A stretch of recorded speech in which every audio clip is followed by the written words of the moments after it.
They're going to snap it, and it's Trey Burton who throws caught. Foles, touchdown. Here he goes. It's Hester inside the 30. Hester's going to take it all the way for a touchdown. Fields stumbling, trying to cut it back. Justin Fields making magic happen. There goes Fields. Touchdown. Hurts on first down, fires downfield. It's Deshaun Jackson back in the lineup. Missed the last 7 games, and he will take it 81 yards. A somersault into the end zone. His first touchdown of the season.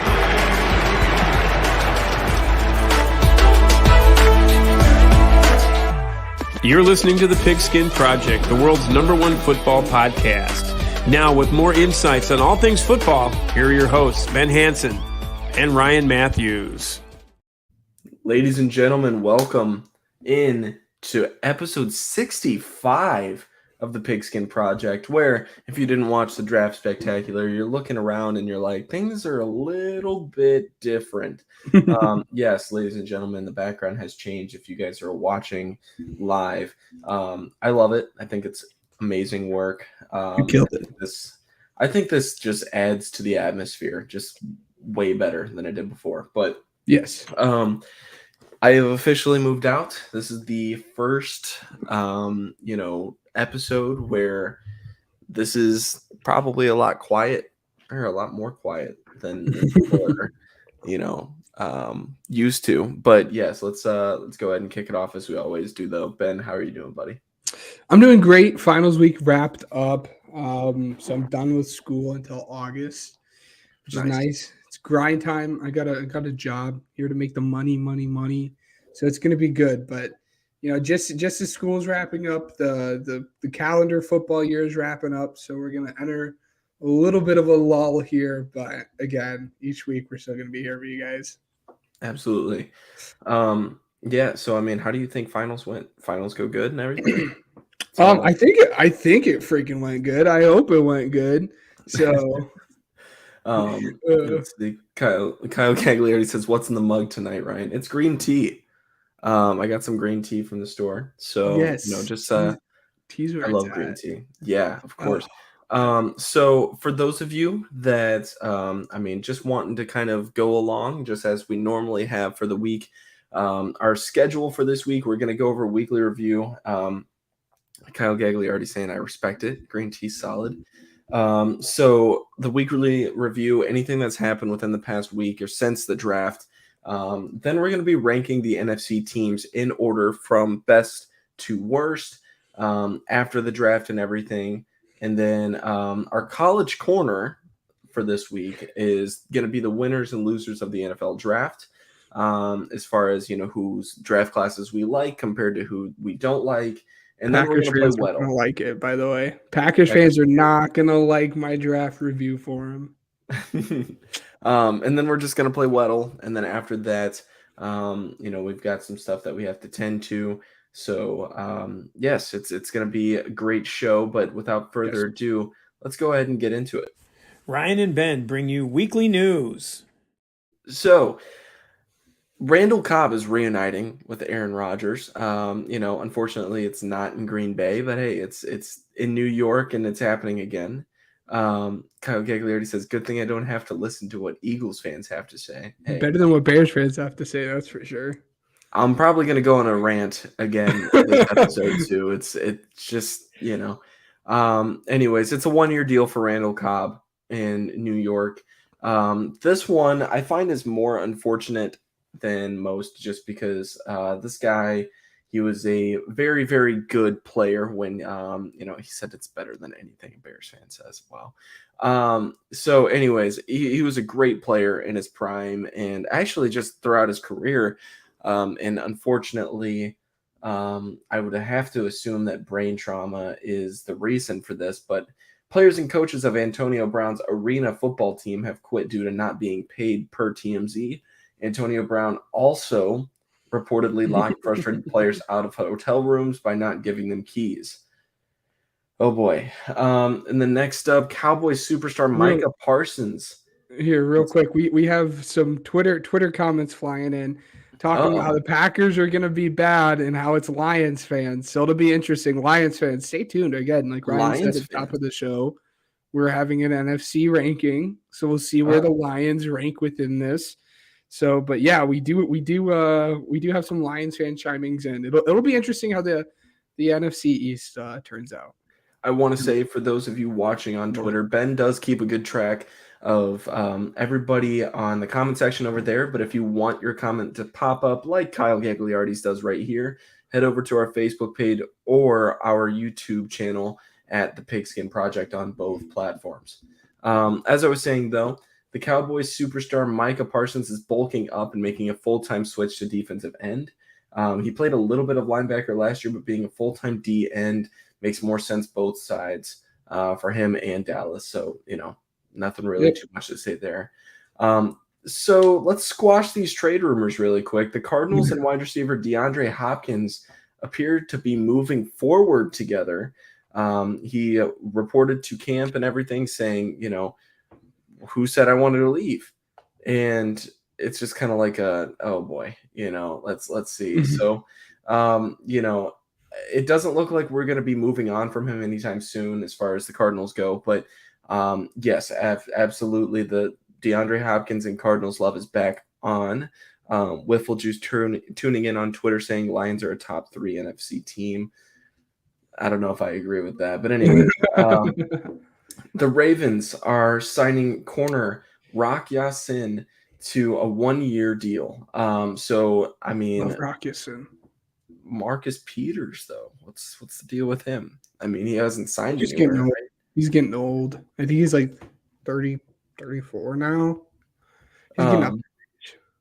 So the Chiefs are signing left tackle Donovan Smith to a 1-year deal. And then last but not least, there's a chance that Tom Brady quits his $375 million deal with Fox. This man might find himself on a roster. According to Eric Lambert, his prediction is he's either a Falcon or a Dolphin by the beginning of training camp. I doubt that. I seriously do. I think that he's done, but never count out Tom Brady, I guess. I don't know. Let's get your thoughts on these headlines, though, before we get into these rankings for the NFC teams. Yep, the Randall Cobb thing's not surprising. Aaron Rodgers wants his guy. As far as the other big headline there is Tom Brady. Like you said, I don't think he comes out of retirement. If he does, it'll be for it'll be Miami. It's kind of where he's been rumored to go for the last 5 years, something wild. Ever since his time was up in New England, there was always been rumors that he was going to go there. But then the last thing I want to touch on this segment, the guys here over the Pigskin Project, we are saddened to. This wasn't a headline that kind of picked up a lot of steam over the last week just because everything with the draft. But we do send our wishes out to the Barrett family. Shaq Barrett's 3-year-old daughter passed away in a drowning this past weekend. So we do send our, our not blessings, but our prayers out to his family. Something sad and tragic. It didn't pick up a lot of steam, but it did happen. So yes. All right, so let's go ahead and move on here to where we're going to be ranking the NFC teams. So Ben, we haven't talked. We have not. So, I mean, I don't know your list. I mean, we always ad-lib everything on the show. Yes. So I think, how do you want to do this? Do you want to go one at a time? Well, I'm sure our top 2 are probably going to be the same. And if they're not the same, I'm gonna fight you. But I'm sure our top 2 are gonna be the same. So I'm just gonna both come out. I'm sure we both have the Eagles at 1 and the Niners at 2. Yes, absolutely. I think that there's a team that you forgot about at 3, and if not, then I'm surprised that he's not there. They're not there. I have the Cowboys at 3. As do I. Okay. I think the Cowboys are going to be a really, really good team. And it sucks that the Eagles have them in their division just because I could see a world where the Cowboys take the division and the Eagles have to play in the wild card, which would suck, but I could see it happening. It's a tough schedule for the Eagles this year. The hardest strength of schedule in 2023. I'm not worried about that. My biggest worry about this Eagles team is is Shane Steichen leaving. But we'll kind of get into the draft a little bit because the Eagles killed it. But absolutely. Yeah, no, the top. I personally think it's 1, 2, 3. I think those are the top 3 teams in the league or in the NFC. Yes. And then after that, I think there's a bit of a drop off between those 3 teams. Yeah. But I mean, as far as the Eagles, their worry is a little bit that some guys left on the offense or defensive end. You're hoping for the Eagles to step in. The Niners clear and obviously glaring issues quarterback. What's going to happen there? But Kyle Shanahan always figures that out. And then Cowboys fans, plug your ears, but kind of the issue with the Packers there too is how well is Dak going to perform this season? Because if he performs well, they can be one heck of a team, but it's just a matter of if they can do that or not. But those, again, in my opinion, I think those are the top 3 teams in the NFC, and I think there's a drop off. What's your opinion on that? I think there is a massive drop off here, but I think that I could see this team making some pretty great strides as far as my number 4 spot. And they could take that number 3 spot, just depending on how things look. But the Lions are my number 4 team. I think that makes the most sense right now. I think we're going to disagree on 5. I think that's going to be my prediction. I'm assuming we have the top 4 lined up though.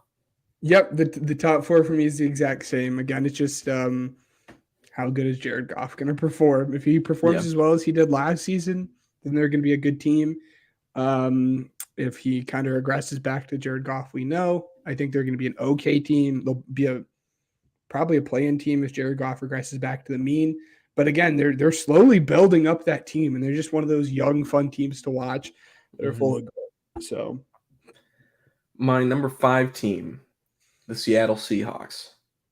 Yeah. This is. Are you serious? Yes. Oh my gosh. Okay. I know we're gonna disagree at some point though. That's okay. So there's no way that we have the same list. But the Seahawks made massive strides in the draft and free agency as well. They improved that defense in free agency, and they weren't bad at all. I think they made the playoffs. I think they just lost. Yeah, they lost to the 49ers. So I mean, they're still a playoff team in my eyes. But yes, yeah, I think that could change just the landscape of things right now. This is our rankings. Number 6, I think, has to be the Vikings.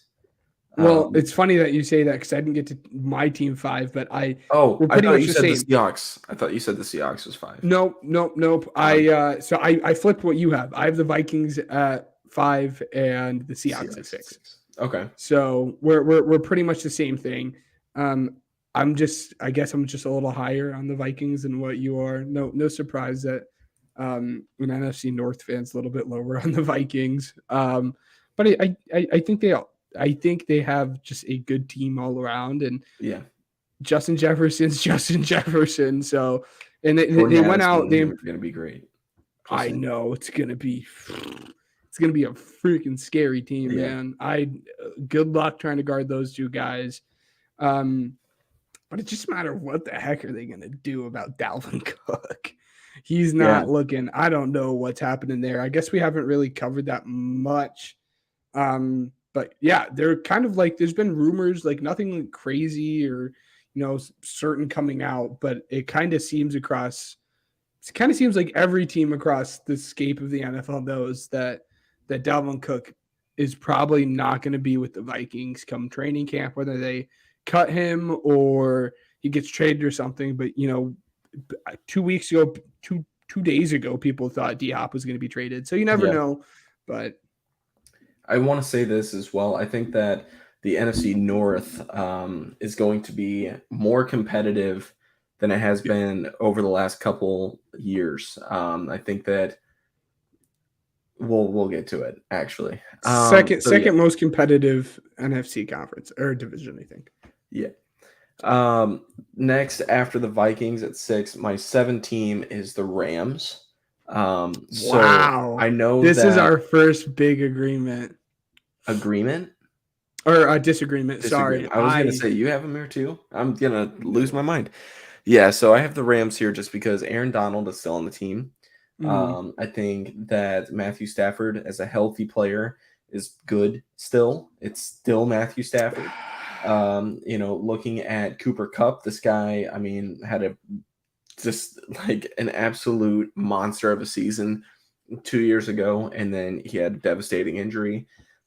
So, I mean, with that being said, this guy's still, I mean, people kind of throw them under. I understand they've gotten worse, which is why they're not ranked high, but I wouldn't put them low to where I would put these other teams. I have 5 teams ranked. Actually, I even have your Bears ranked in front of them. I have a lot of concerns. Matthew Stafford down the stretch of not this season, but down the stretch of the Super Bowl season, he did not look good. The last 4 or 5 games of that season, and then even to the postseason, he didn't look very good. I have concerns about everyone along the defensive line outside of Aaron Donald. Their secondary is not good at all, especially after trading Jalen Ramsey. Their offensive line looks like they're in absolute shambles. And outside of Cooper Kupp, I don't really know who's going to be receiving the ball for them. I'm much, much, much lower on them. I think they're probably going to finish. I wouldn't be surprised if they finish with the top 10 pick in this next draft coming up.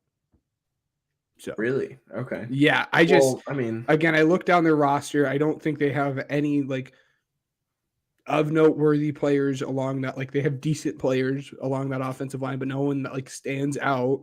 I like the Stetson Bennett pick though. I do. I know the Stetson Bennett pick was really fun. People hate on Stetson Bennett, but he's not showed to be way more athletic than what people thought. But it was a fun pick. And the rumor with that pick too was that Sean McVay going into the draft, there was only 3 quarterbacks that he really, really liked, and Stetson Bennett was one of them. Yeah. So it was fun. I liked it. So who do you have at this next spot then? I have the third best NFC East team. I have the Giants. Okay, that's fair. I think I think they had a really decent draft with Deontay Banks. So they fixed one of their safety issues. They got Darren Waller. If Saquon can stay healthy, we saw what this team could do, and then I think they only got better this season, and they were a playoff team last season. It really looks like this roster's coming together. I think if they could actually find a good quarterback, they could be on that top end of tier 2. But again, I think everyone has concerns with Danny Dimes is back there at the quarterback. But that rest of that roster looks like they're really improving. They just paid Dexter Lawrence today, I think, to an extension. I think it was 4 years, $90 million or something like that. So they just locked up their guy. Looks like this team, if they can continue to develop the path that they did last season, they could be one of the teams that are in the middle that a lot of teams aren't really thinking about, but end up surprising a lot of people this season. They did improve that offensive line. Mm-hmm. So, I personally don't have them at my next spot yet. Wow. They improved as, I'm not sold on the wide receiver core at all. I don't see that as a supporting cast whatsoever. I really like Jalen Hyatt, and I think that he's going to be a fine wide receiver. Yeah. But the supporting cast around him, let's say that Hyatt is wide receiver 1, right? And I don't think that, but let's just see. Mm-hmm. His supporting cast would be Darius Slayton and Paris Campbell, and then you have Isaiah Hodgins in the mix as well. It's these are all mid-tier guys right now. I like Darren Waller, but he doesn't stay healthy enough to me. I don't think that I can categorize him as somebody who's reliable at that position either, which is probably why they didn't give up as much. That defensive line is pretty stacked. I like Dexter Lawrence. I like Leonard Williams. I like Kayvon Thibodeau. They got Bobby Okereke as well. So, that's a good free agency pickup. It's their secondary that I'm a little worried about as well. And they can improve there. They drafted Deontay Banks, so we'll see where that takes them as well. I'm not completely counting them out, but I don't like them this high just yet. I do have That's the Bears right here at my next pick, though. Okay. So right underneath the Rams. Team. Yep. And so, you know, the Bears, I'll go on a tangent here. I will. I have a team that you don't like here, so it's funny. I'm assuming that you have the Packers here. Yes, I have the Packers here, and I think it's absolutely wild that you have the Bears ranked in front of the Packers. Should I go on my tangent right now? If you want, because I'm ready to tear it freaking apart.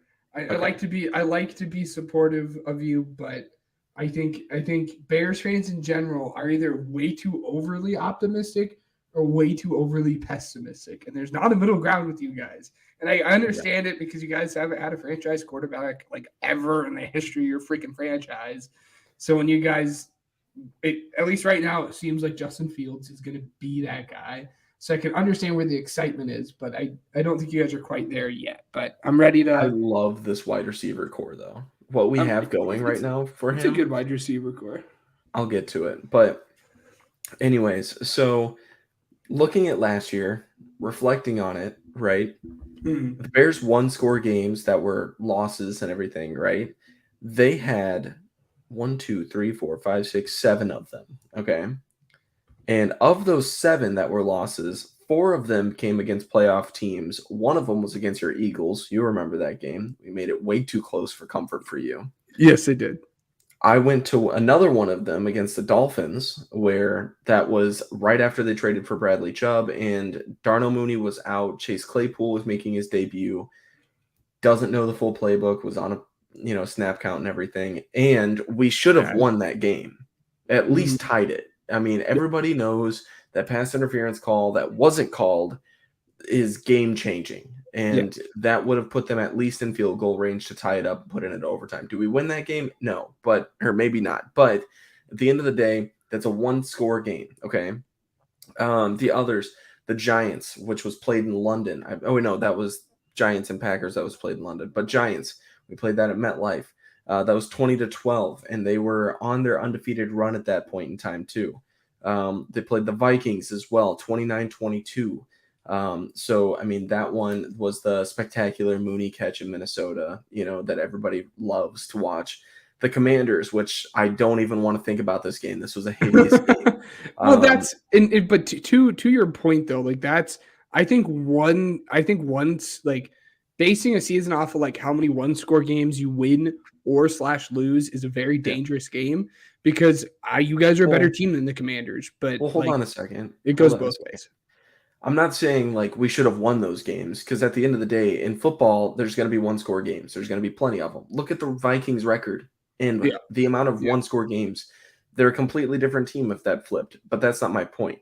So the Dolphins, Lions, Falcons, and Eagles are the rest of those games.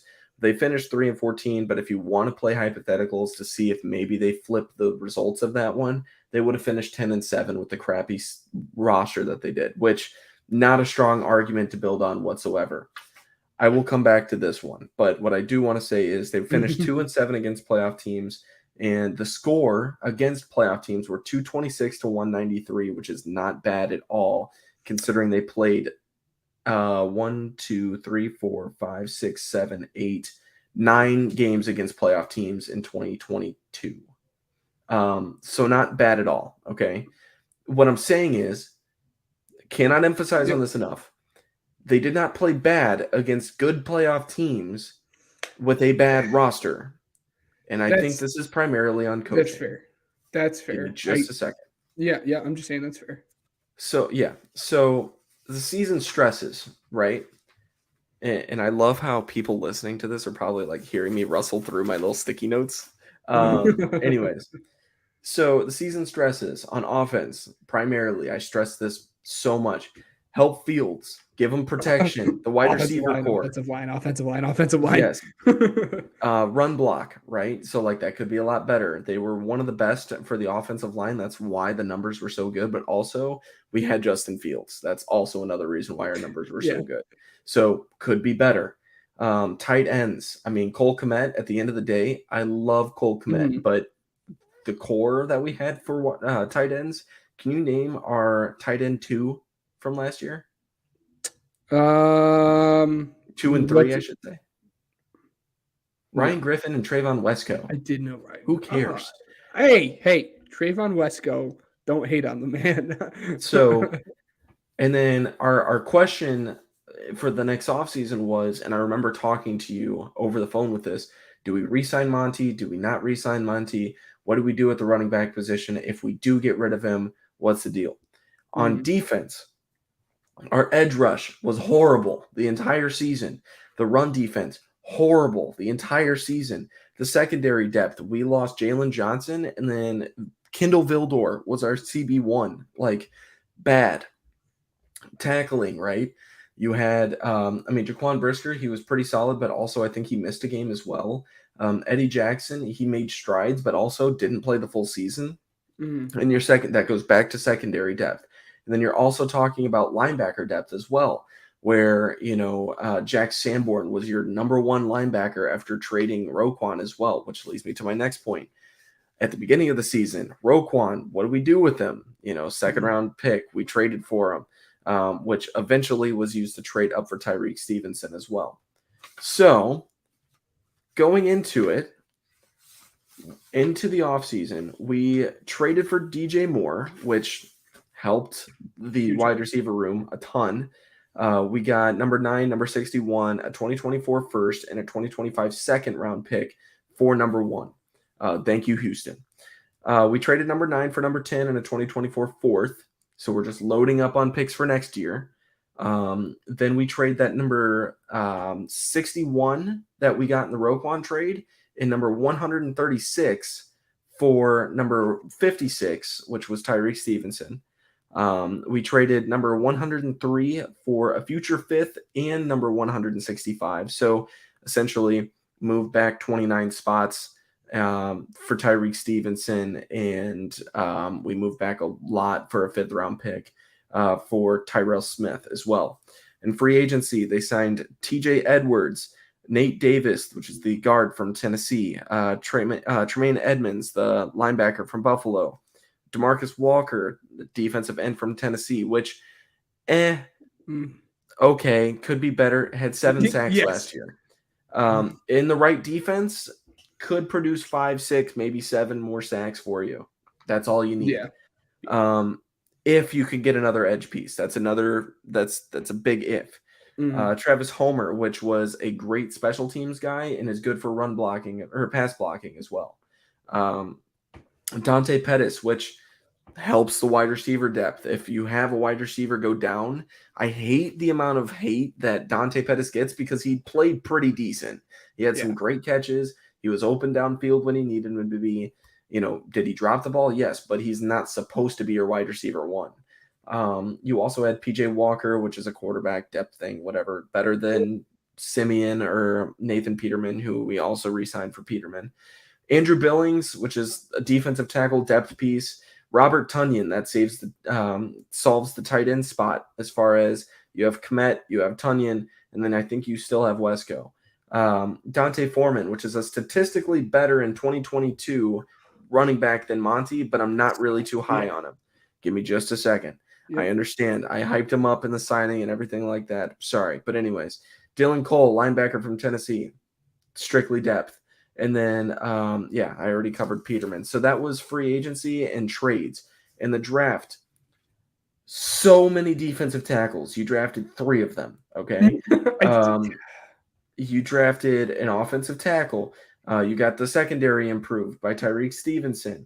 You got Roshan Johnson, Noah Sewell, which is more linebacker depth. And believe it or not, I think he could overtake Jack Sanborn later on.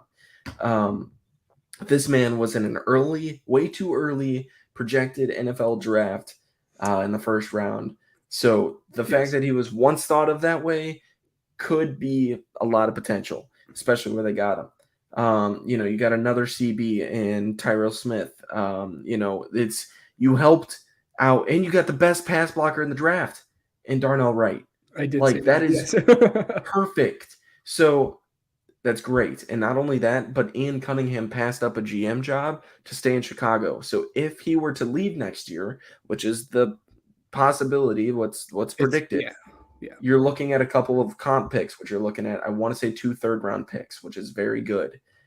So building even more. So out of those stresses that I talked about, right, you helped Fields.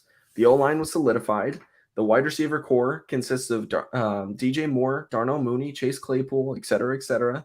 You have a solid run and pass blocking backs, which is Homer, and Roschon, which is going to be that wild card. At the end of the day, I love Herbert, but Roschon Johnson could be running back 1 for the Bears next season. Robert Tonyan solved the tight end thing like I talked about. You let Monty go.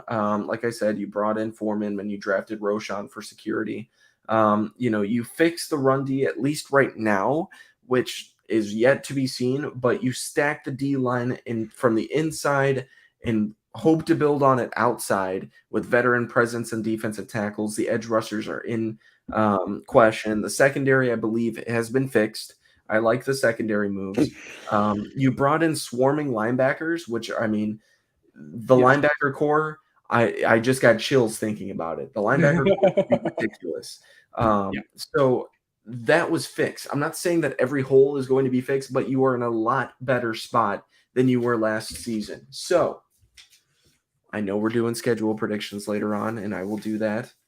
But right now, looking at the opponents and everything, I'm not going to give away exactly who I think we can win with.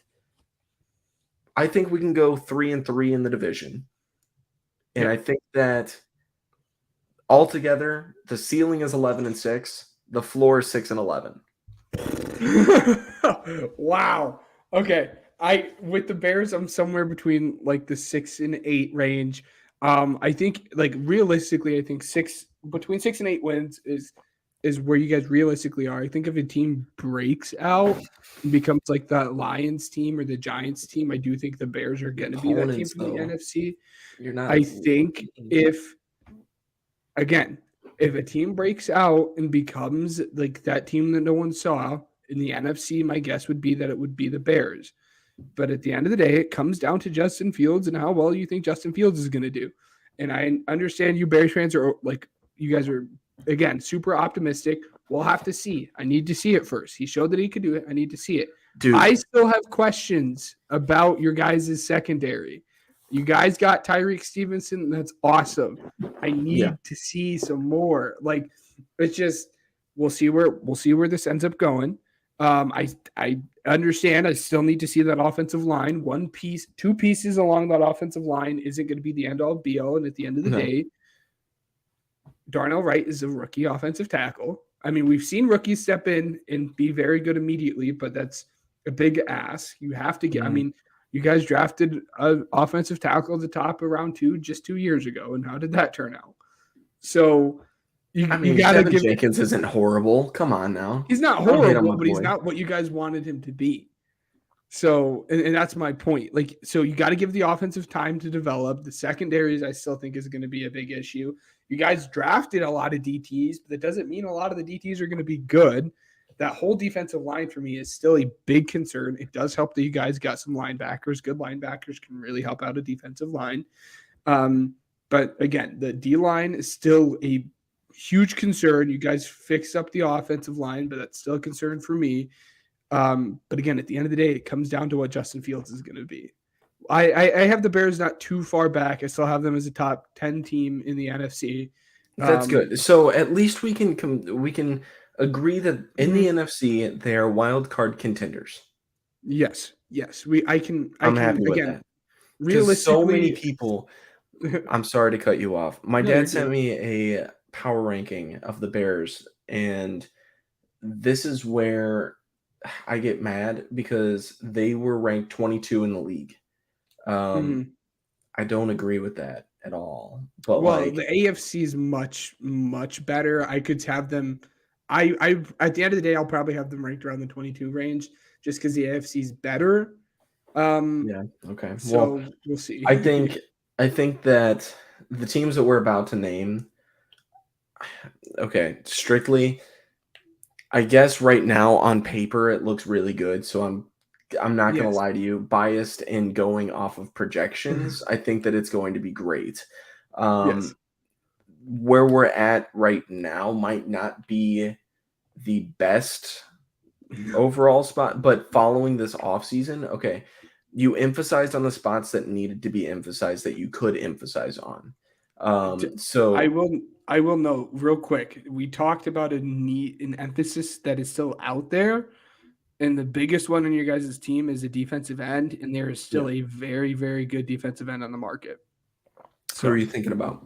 Because I see like a solid Yannick. 4 of them. Yes, that's exactly who I'm looking at, and I mean, you guys still have a lot of money left. The Bears media team is hyping up a lot of Travis Gibson, using him a lot as far as media presence and everything like that.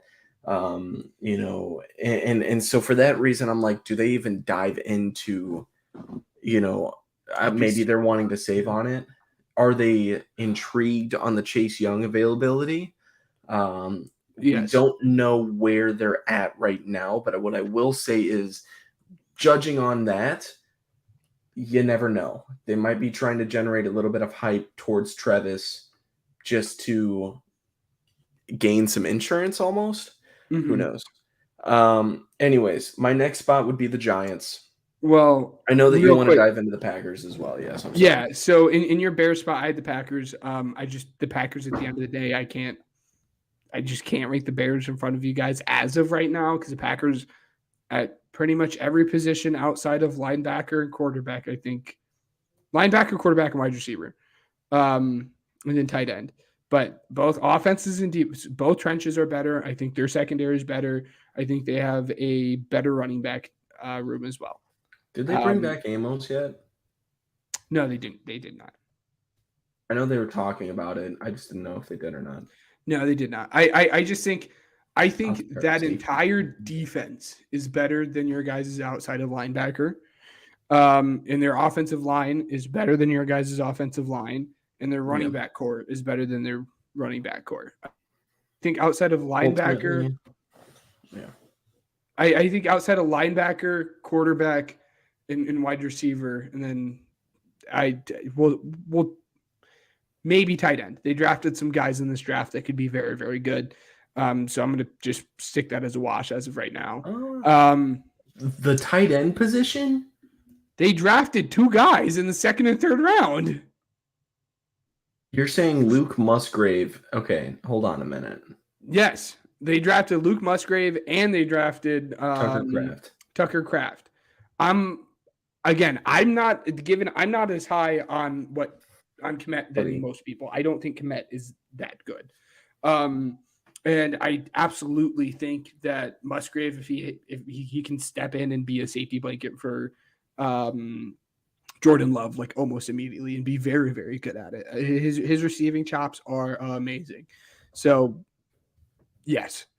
But Tunyon and Kmet disagree. We can agree. Tunyon and Kmet over the Packers the Packers didn't have Tunyon for a reason. They didn't bring him back for a reason. So because they didn't have money. They were still working around Aaron. You can work Cap around and stuff, and they were trying to work out Aaron, bro. They knew Aaron was going to be gone. They couldn't make any changes because of that. So I think I think their talent on their team is just exponentially higher than you guys. If we're going through the list of thinking like star players, the Packers have a lot more. So I have the Packers in front of you guys. You have the Giants at your next spot. I have the Saints at the next spot. So, okay. I mean, not too much to say there. We already talked about the Giants. Saints. I like the Saints. As I've said before, they're in like this weird purgatory middle ground where they have really, really good talent, but they don't know what they want to do. They have some good offensive linemen. They have Michael Thomas, who is wish-wash, but Chris Olave played very, very well. The Kamara situation is a bit up in the air, but they have a good secondary. They drafted good on the defensive line. Their linebackers are good. I think they're good. I have the Bears and the Saints on the same tier. I could have been absolutely okay with flipping them. I do have the Bears as my next team, them rounding out my top 10 in the NFC. But I absolutely could have had them at 9, right alongside with the Bears. I think the Bears have a higher upside, but I think the Saints have a higher floor. So that's why I did that. So my next pick would be the Buccaneers at this next slot. I think that their offense still has some firepower. I'm not entirely sure what they're going to do with Baker, if he's going to be able to compete at that level or not with this, but there's a lot of questions surrounding them. They lost some talent on the defensive side. I'm just not sold on them. That's why I'm kind of lower on them. They're not a playoff team anymore. Yeah, I'm much lower on them. I think their team, while they do have offensive firepower, I think they're going to kind of lean in for the tank for Caleb Williams.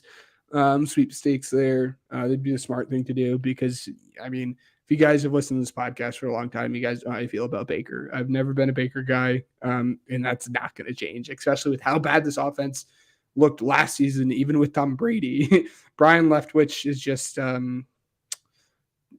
not the offensive coordinator we all thought he was going to be. Next up, that's where I have the Packers underneath the Buccaneers, just because there's a lot of questions surrounding the Packers as well. Not very high on them. I got the Rams here. I think the Packers are going to be a bottom 10 team. Wow. We'll see. I think they have too much talent to be a bottom 10 team. The next team that I have is the Cardinals here. Okay. Just because they still have Kyler Murray that's coming back. Their wide receiver core is still pretty decent. They have firepower on the offense. It's just the defense needs a lot of work. So, yeah. I mean, but they did make some pretty solid. They made some pretty solid choices in this draft, though. They did. We'll get to where the Cardinals are at. So yeah. I'm just not really high on the Cardinals. So I have the Panthers in this spot. I think people were kind of shocked by the Jonathan Mingo pick. I've kind of been a Jonathan Mingo guy. He was on my guy list for a long time, but then it seemed like at least the national media caught up to him. The fan kind of is indifferent, but they have Adam Thielen. Bryce Young looks good, or Bryce Young hopefully will look good. They built a freaking superstar coaching staff. I mean, that coaching staff is just wild. A very, very, very good coaching staff. When their defense was good, and we saw how well that they played down the stretch when they actually had a coach that they believed in. And now you actually add in what people at least like to believe is going to be a good quarterback. They added Miles Sanders there on the offensive end to, at least, take the Dante Foreman role, right? Is that where he came from? I think so. Yes. Yeah. Yeah. So, and I think Miles Sanders is a better back than Dante Foreman. Oh, absolutely. Obviously, they downgraded at the wide receiver position. But I think outside of the wide receiver position, they've upgraded everywhere. So I'm going to be a little bit higher on the Panthers, but at the end of the day, they're still not in the top 10. So, yeah. I have the Saints here. Still offensive firepower, defense. Yeah. I mean, yeah. Who do you have at this next spot? I have the Falcons here, the next spot. Okay. I have the Falcons at the spot after, so I don't have to talk about them because you'll probably say the same thing. There you go. Hopefully Desmond Ridder develops a little bit more. But I mean, they're just going to lean into that identity of just running the ball down your throat. They have a vicious offensive line. I think one of the most underappreciated offensive lines. They're going to be really, really good. But then they drafted one of the best running backs prospects ever to run behind a underrated offensive line. And then you also have Cordell Patterson and Tyler Algier. Hopefully Drake London takes a step forward. The defense needs a lot of help. That's why these guys are the fourth worst team, because they're still not good. But I think they have a pathway to be good with how good that running offense is going to be, because I wouldn't be surprised if they finish the year as no one rushing attack in all of football. So yeah, that was the Falcons, right? Mm-hmm. Mm-hmm. Yeah. So yeah, that was my next spot would be the Falcons. Let's see. So the spot after that would be the Commanders. This is second to last, I believe, right? We're on the same page here. Well, I'm third to last, but I'm there with the Commanders, third to last as well. So cool. Yeah. So, I mean, as far as the Commanders go, I mean, just lots of questions surrounding the quarterback position, the most important position in all of football. And I mean, not only that, the running backs as well, just kind of up and down. Wide receiver core is good.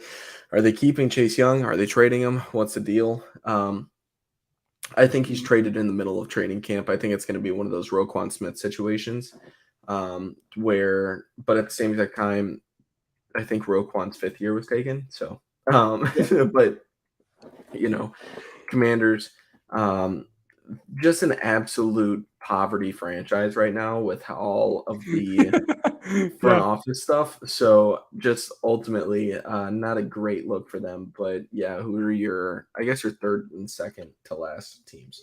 Yeah, I the Commanders, like you said, they just have too many question marks, too many positions there on their roster. The second worst out of the Bucs. I've already talked about the Bucs.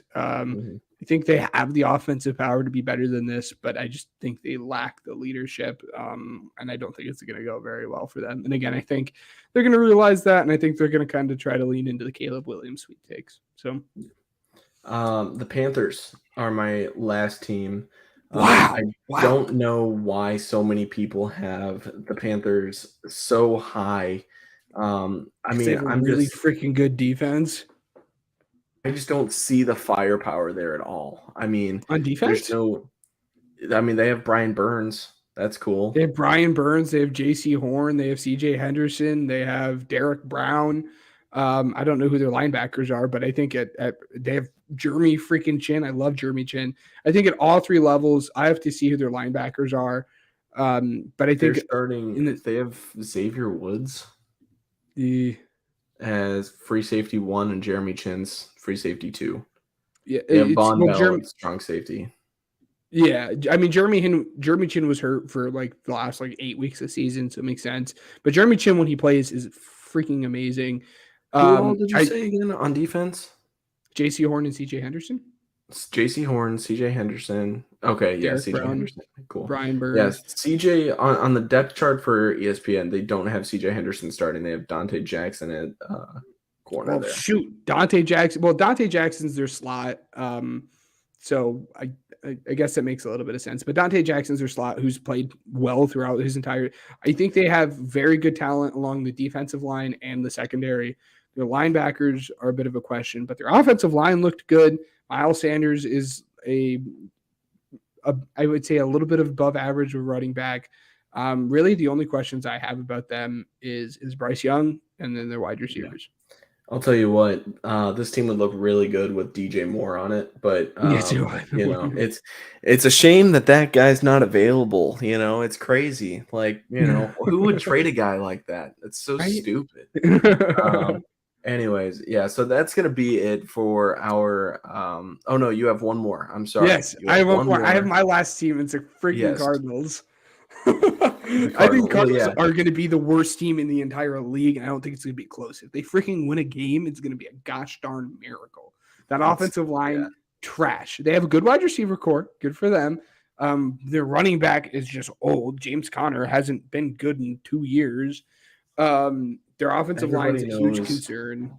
If you've been listening to the podcast for a while, you know that Ben hates the Cardinals. He has this personal vendetta against them. It grew. It only grew too. The Cardinals are going to be. Everyone thought the Cardinals were going to be good last season. I said the Cardinals are going to be bad. I only picked them to win one game. The picks can pick them. I mean, it started to be a joke at that point. But outside of their wide receiver core, there's literally not a single position where I'm confident that those guys are starting level caliber players. And Kyler Murray, the rumors are he might not even play the season. That's going to be bad. Is it Colt McCoy, I think, and Trace McSorley are going to be their quarterbacks next year. I really think they're going to be bad. And that's not out of the fact who they hired as their head coach is very, very bad. Cardinals fans after week 2 are going to be calling Schur's freaking head, I don't think they're going to be a good team. And I guess it's like two pieces of news. I thought about one during this and then another one. I dislike Fangio or Gannon even more. There are reports there are freaking reports that he tampered. So there was a whole tampering thing. But there was like a lot of reports by some pretty reputable Eagles beat reporters that Fangio was going to come and be the defensive coordinator here at the Eagles, which would make a lot of sense because he was a defensive assistant for the Eagles, or a defensive like game plan or something. He was in the building on the defensive end. And the reports were that they were going to sign him as the defensive coordinator. But then when all the tampering stuff happened with Jonathan Gannon, he decided it was too much and he left. And that makes me so mad that Jonathan freaking Gannon costed us one of the best defensive coordinators to ever do it. But then the other news that we kind of forgot, it was draft related, so I absolutely see how we both forgot it. But the Eagles traded for DeAndre Swift. Yes, that was in the draft. I apologize for that. Yes, Swift is now an Eagle. This offense is going to be if he can be healthy, that's great. That's awesome. I fingers crossed for you, buddy. Anyways, so that's gonna do it for the NFC teams ranked. Next week we're gonna be doing the AFC teams, so stay posted there. That one's gonna be pretty difficult, I'm not gonna lie. Yes. But let's go ahead and move on. Pro football isn't the only game in town. Let's take a stroll to Ben's College Corner. All right, so let's kind of I know that we need to do a deep dive in some of them. Mm-hmm. Let's just go ahead and just kind of, I kind of want to zoom past this due to time.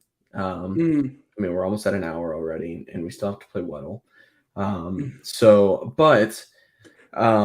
Yes, there are winners and losers of this year's draft. This is easy for me. I can zoom through mine. Yeah, go ahead. Yeah.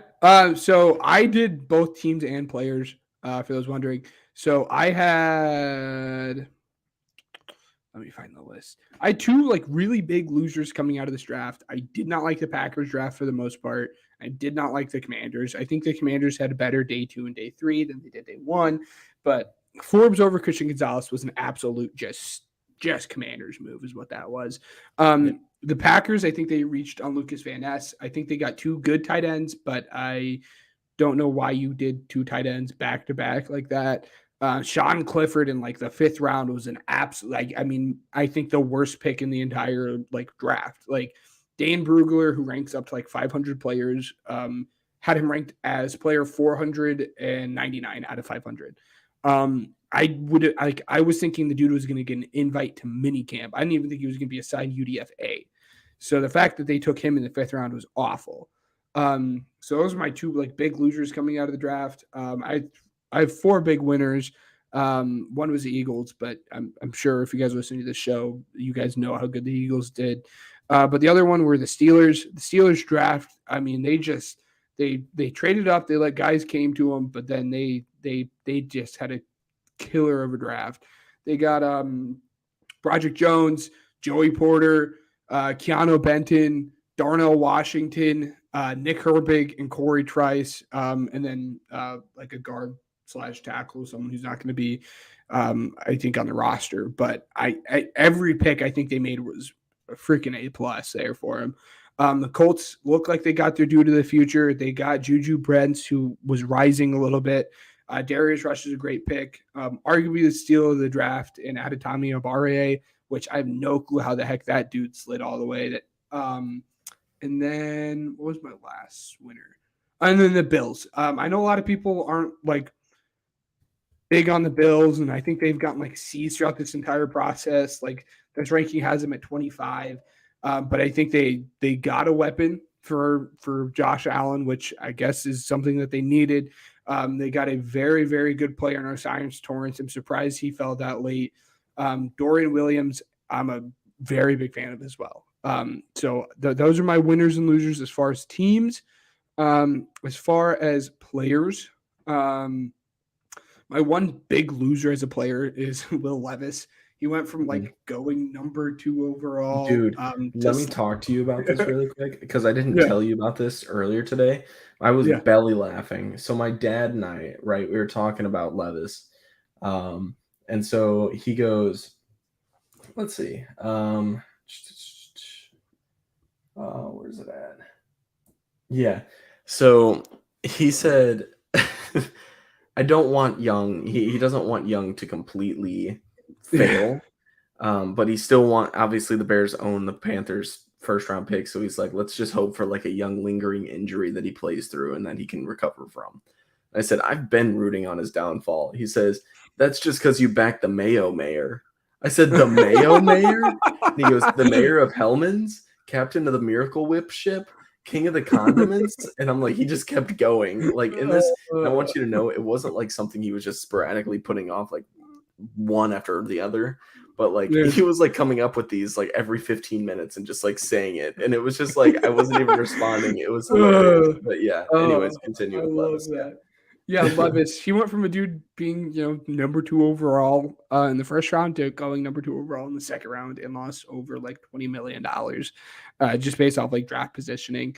Then as far as 2 winners, I question the Bijan pick because I think the Falcons had better needs. But Bijan, I think, is a winner because he's going behind, like I said, a very good offensive line in one of the arguably one of the biggest run-heavy offenses. And then my last one is Jordan Addison, just because if there's a guy to learn from, it's Justin Jefferson. So any wide receiver here would have been a winner, in my opinion, and it just happened to be Jordan Addison. So I just had winners and losers based off of my own personal draft board. And I wasn't able to kind of like jot down exactly every team as far as players that I like. So I just kind of pulled up their, draft picks or whatever. And so anyways, my first winner of the draft is the Cleveland Browns. So they had very limited assets. And, they ended up coming up with a lot of great talent. Cedric Tillman, Siaki Ika, DeJuan Jones, DTR, and Luke Whippler, just to name a few. Very impressed by the limited amount of assets that they had. Next up, the Colts. Anthony Richardson, Josh Downs, Blake Freeland. They had AA from Northwestern. You guys already know we loved him, but he fell a while. And then I like Jalen Jones as well, and they picked him up later on in the draft. Another winner, Eagles. I just put duh. I didn't even put anybody. I just said duh. So the Texans. I really like the Texans draft picks as well. Even though they had to give up a lot for them. They got their quarterback of the future and they got their edge rusher of the future as well. Then, I know as far as Nathaniel Dell, I was also starting to kind of rise up on him as well. They got Xavier Hutchinson, which I also liked going into it. So, just another team to look at.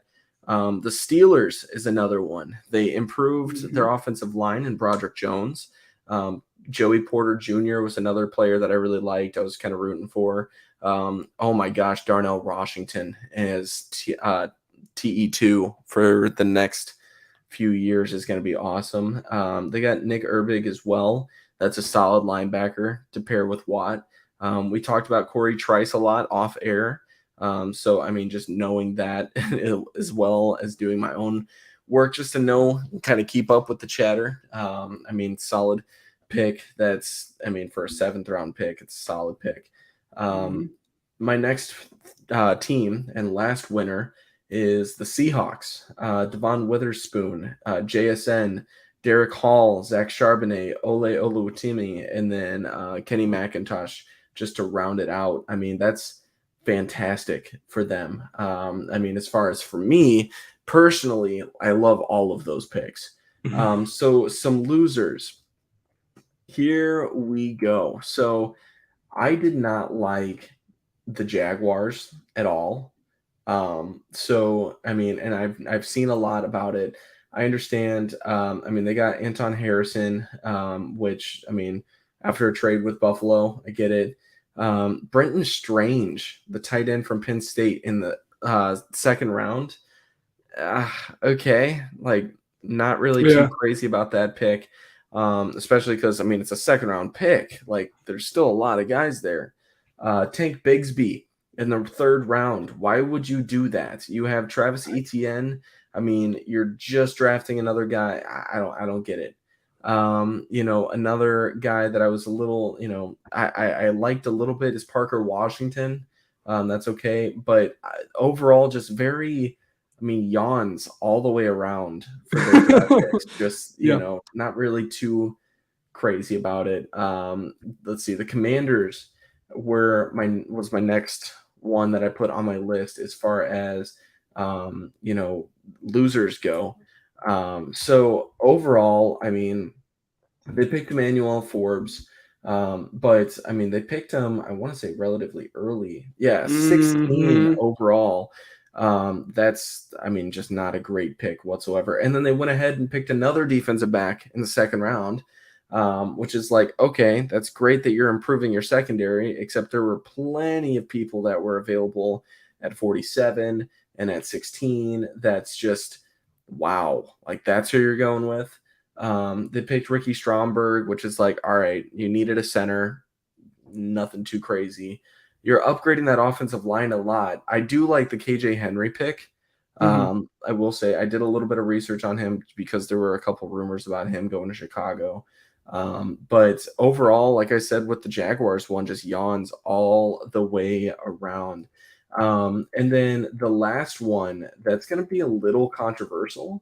The Lions, I didn't like at all. And so, I understand, like, yes, there are some pretty big impact players. There's been a lot of people high on Jahmyr Gibbs, but at the same exact time, at the time of the pick, they had just signed David Montgomery and they had DeAndre Swift.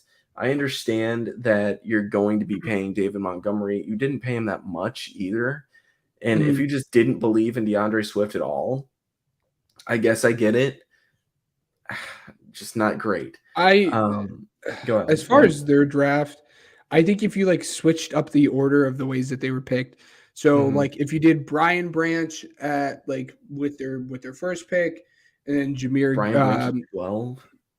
Yeah, absolutely. I'm a Brian Branch guy though, so okay. I think if you did Brian Branch with their first pick, Jahmyr with their second pick, Jack Campbell with their third pick, and Sam Laporta with their fourth pick, I think if you just switched up the order, people would be looking at the draft a lot differently. I think they, like you said, the way that they valued their players was really weird. You rarely see a team go running back and linebacker in the first round, let alone running back and linebacker in the first round.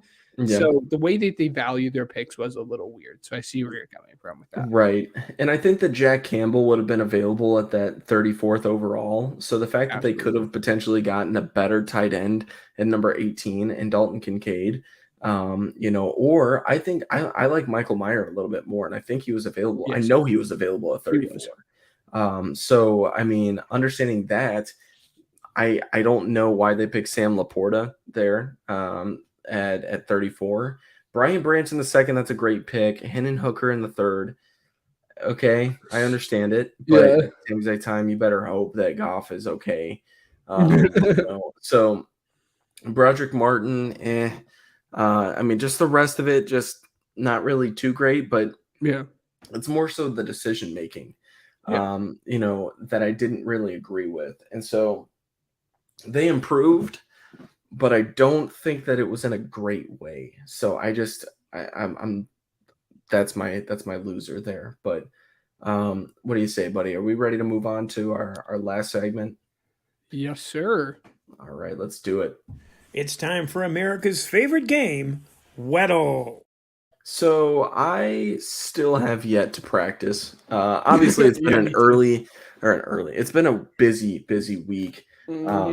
And I know for you as well, I know that, you might have taken a little mind break, but I know that you're also pretty busy with studying recently. So Weddle, here we go. I don't know how this is going to go. I think I technically would. I'll go AJ Brown. Okay. So NFC East. All right. I'm going to go with Swift. See if he's updated. No. Oh, yeah. Philly. It's not Philly. Oh, yeah, you're right. My bad. Just to try to knock out that position. Yeah. Dak Prescott. Okay. All right. Perfect.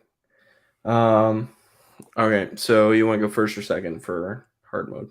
Everybody knows the rules. Yeah, it's up to you. It's whatever you want me to do. I'm going Robert Tonyan. Imagine. Yeah, imagine. So a short DeAndre Swift.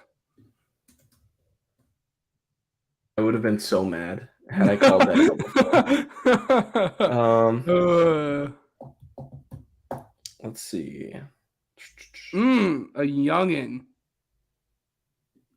Let's go with Levis. But it's a quarterback. Hey, I stand a chance. Let's go. Okay, all right. Whew, let's do it. And he was an AFC guy. I don't know why I thought. Never mind. Mm-hmm. Dumb. So that leaves the South or West. What does the South consist of?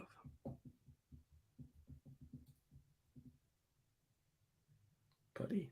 I'm getting in this next round if you don't. It could be. I was thinking of a certain player, but the height doesn't work there. I'm trying to work my way through. I'm forgetting of one last team there in the South. It's the Saints. I don't want to list that team off. I don't want to list that off. Okay. So it has to be out west, I think.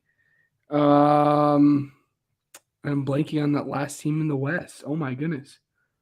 Who's the last team in the West? We'll go with Trey Lance.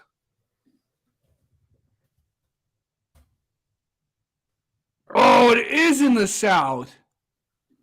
I was thinking Bryce Young, but he's too small. I shouldn't say what? Bryce Young, baby. Bryce Young is not 6 foot.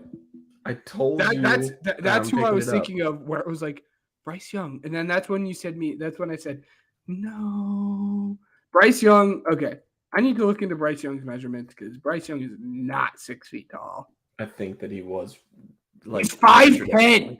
He's 5'10". So that's why when I saw 5'9" and it wasn't even yellow, I knew that there was controversy surrounding it, though. So I was like, well, 5'10". The second I saw, he weighed in, or his height was at the combine, dude. And that's why I was all like, that I had to see. Oh, that makes me so mad. Weddle, you're a junk engine.